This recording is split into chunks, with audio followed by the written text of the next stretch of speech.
জমিনে ইসলামকে উৎখাত করার মতো কোন শক্তি তৈরি হওয়ার আগে সেই শক্তিকে আল্লাহ পাক সুনিশ্চিতভাবে ধ্বংস করে দেবে।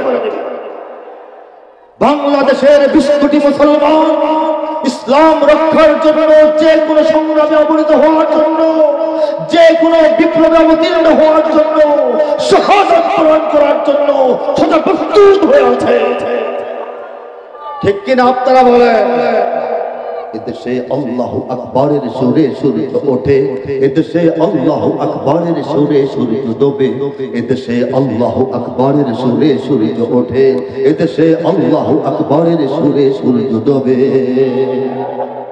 এদেশের মাল্লা মাঝি কিষান মজুর সবার ঠোঁটে শোনো রে লা ইলাহা ইল্লাল্লাহর জিকির ওঠে। এদেশের মাল্লা মাঝি কিষান মজুর সবার ঠোঁটে শোনো রে লা ইলাহা ইল্লাল্লাহর জিকির ওঠে। ঈমানের তপ্ত আগুন জ্বলছে সবার বুকে বুকে, ঈমানের তপ্ত আগুন জ্বলছে সবার বুকে বুকে। সে আগুন দেশ হতে দেশ দেশান্তরেও জ্বলতে হবে। এদেশে আল্লাহু আকবারের সুরে সূর্য ওঠে, এদেশে আল্লাহু আকবারের সুরে সূর্য ডোবে, এদেশে আল্লাহু আকবারের সুরে সূর্য ওঠে, এদেশে আল্লাহু আকবারের সুরে সূর্য ডোবে। কথা ঠিক কিনা বলেন? আমার সঙ্গে বিপ্লবের ভঙ্গিমায় 2 হাত আকাশে তুলে এদেশে আল্লাহু আকবারের সুরে সূর্য ওঠে গেয়ে দেখেন যে সাইজের কলিজা নিয়ে এসে এখানে বসেছেন 4 গুণ বড় কলিজা নিয়ে বিদায় হবেন। মনে হবে আমরা দেশের মালিক, আমরা এদেশের ভাড়াটিয়া নই। ঠিক কিনা? মহান রব্বুল আলামিন 20 কোটি মুসলমানকে এদেশের মালিকানা দান করেছেন। যারা আমাদের সঙ্গে দুষ্টামি করে, ফাজলামো করে, চেয়ারে বসে বলে যে ইসলাম রাষ্ট্র ধর্ম থাকবে না, এরা এদেশের ভাড়াটিয়া। ঠিক কিনা? হাত তুলে একসঙ্গে গাইবো। এদেশে আল্লাহু আকবারের সুরে সূর্য ওঠে, আরো কণ্ঠে, আরো বুলন্দ কণ্ঠে।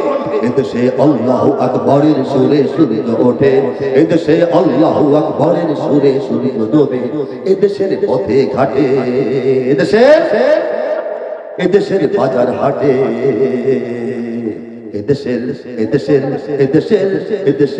এদেশের গঞ্জ গ্রামে খুদার নামের তসবিহাতে কত পীর আউলিয়াদের অশ্রু ঝরে গভীর রাতে। এদেশের গঞ্জ গ্রামে খুদার নামের তসবিহাতে কত পীর আউলিয়াদের অশ্রু ঝরে গভীর রাতে।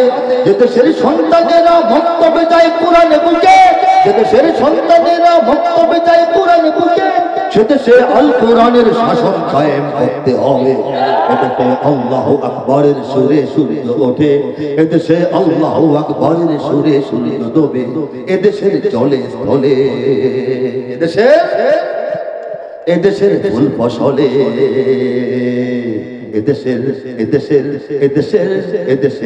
এদেশের সবুজ মাটি, সবুজ ঘাসে, সবুজ বনে, মদিনার সবুজ মিনার ঝলসে ওঠে 2 নয়নে। এদেশের সবুজ মাটি, সবুজ ঘাসে, সবুজ বনে, মদিনার সবুজ মিনার ঝলসে ওঠে 2 নয়নে।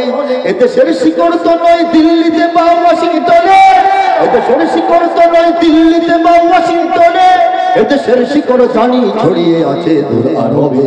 এদেশে আল্লাহু আকবারের সুরে সূর্য ওঠে, এদেশে আল্লাহু আকবারের সুরে সূর্য ডোবে। ঠিক কিনা বলেন? এদেশে আল্লাহু আকবারের সুরে সূর্য ওঠে প্রতিদিন ফজরের সময়, প্রতিদিন সন্ধ্যায় সূর্য অস্তমিত হয় আল্লাহু আকবারের ধ্বনির সঙ্গে সঙ্গে। ঠিক কিনা জোরে বলেন? ঈমানের তপ্ত আগুন জ্বলছে সবার বুকে বুকে। কথা সত্য কিনা বলেন? কার কার বুকে সেই আগুন আছে?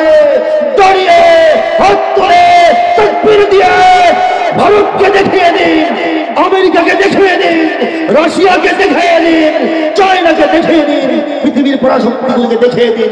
লিল্লাহি তাকবীর, লিল্লাহি তাকবীর, নারায়ে তাকবীর, নারায়ে তাকবীর। দুনিয়ার মুসলিম নাস্তিকদের আস্তানা ফিলিস্তিন, ফিলিস্তিন ইসলামের শত্রুরা। নারায়ে তাকবীর। মাশাআল্লাহ, মাশাআল্লাহ। অনেক সঙ্গীত, অনেক উক্তি, অনেক কথা, অনেক বাণী, অনেক বার্তা এই শতাব্দীর শুরু থেকে আমি আমার অল্প বয়সে আপনাদেরকে শোনানোর চেষ্টা করেছি। কেন করেছি? প্রস্তুত হওয়ার জন্য, এই দেশের তারুণ্য, এই দেশের যুবশক্তিকে প্রস্তুত করার জন্য। কিসের জন্য প্রস্তুত হবে? যার জন্য প্রস্তুত হবে সেই সময়টা এখন এসে গেছে। ঠিক কিনা বলেন? মান ইয়াহদিহিল্লাহু ফালা মুদিল্লা লাহু ওয়া মান ইউদ্লিলহু ফালা হাদিয়া লাহু। অর্থাৎ আল্লাহ পাক রব্বুল আলামিন যাকে বা যাদেরকে হেদায়েত দান করেন তাদেরকে কেউ পথভ্রষ্ট করতে পারে না। আল্লাহ যাকে হেদায়েতের ফয়সালা না করেন, পথ ভোলা বানিয়ে দেন, তাকে কোনো ওলি, দরবেশ, নবী, রাসূল, গাউস, কুতুব হেদায়েতের রাস্তা দেখাইতে পারে না। ঠিক কিনা জোরে বলেন? আমি আরো বিভিন্ন মাহফিলে বলে থাকি, আজকে এক বাক্যে বলছি, এক মিনিটে। অনেক নবী রাসূলদের ঘরের মানুষের কপালে ঈমান জোটে নাই। হযরত নূহ আলাইহিস সালামের সন্তান ছেলের কপালে ঈমান জোটে নাই। হযরত ইব্রাহিম আলাইহিস সালামের পিতার কপালে ঈমান জোটে নাই। হযরত লূত আলাইহিস সালামের স্ত্রীর কপালে ঈমান জোটে নাই। আকায়ে নামদার, তাজদারে দু আলম, আফতাবে মদিনা, মেহতাবে মদিনা, সরওয়ারে কায়নাত, খাতামুন নবিয়্যিন মুহাম্মদ মুস্তাফা মুর্তজা মুজতবা সাল্লাল্লাহু আলাইহি ওয়াসাল্লামের আপন চাচাদের কপালে ঈমান জোটে নাই। ঠিক কি না জোরে বলেন? কি বোঝা গেল? নবীরা কি কম দোয়া করেছেন? নবীদের দোয়া কি আমাদের চেয়ে নিরস না অনেক সরস? কিন্তু হেদায়েতের মালিক কে? কাজেই আমাদের খুব সুচিন্তিত ভাবে ব্যাপারটা ভাবতে হবে। আমি আরো অনেক জায়গায় বলে থাকি, দরকার এই জন্য বলি, বারবার বলি, এটা আমাদের অনুভূতিতে আসতে হবে। বাঙালি মুসলমানদের কোথায় মক্কা মদিনা? হাজার হাজার মাইল দূরে বাংলাদেশ। সেই কবে ১৫০০ বছর আগে আল্লাহ রাসূল এবং সাহাবায়ে কেরামের জমানা, আর ১৫০০ প্রায় ১৫০০ বছর পরের মানুষ আমরা। ঠিক কিনা বল? এমন এক দেশে বসবাস, একদিকে সাগর, তিন দিকে দুশ্মনের দেশ, কোন মুসলিম দেশ নাই। ঠিক কিনা বলেন? এই অবস্থায় মক্কা মদিনার সেই দূরত্ব ভেদ করে এই দেশে ইসলাম আসাটাই তো ছিল অসম্ভব প্রায়। বিজ্ঞানের গবেষণায়, চিন্তাবিদদের চিন্তায়, কোন রকমের গাণিতিক হিসাবে তো এটা মিলে না। কি করে বাংলাদেশের ৯৫% বেশি মানুষ মুসলমান হয়ে গেল? কি করে হলো? আল্লাহ চাইলেন, এই জন্য হলো। বলেন সুবহানাল্লাহ। এছাড়া আর কোনো এটার ব্যাখ্যা হতে পারে না। আমি ইতিহাস জানলে অনেক ইতিহাস আসবে।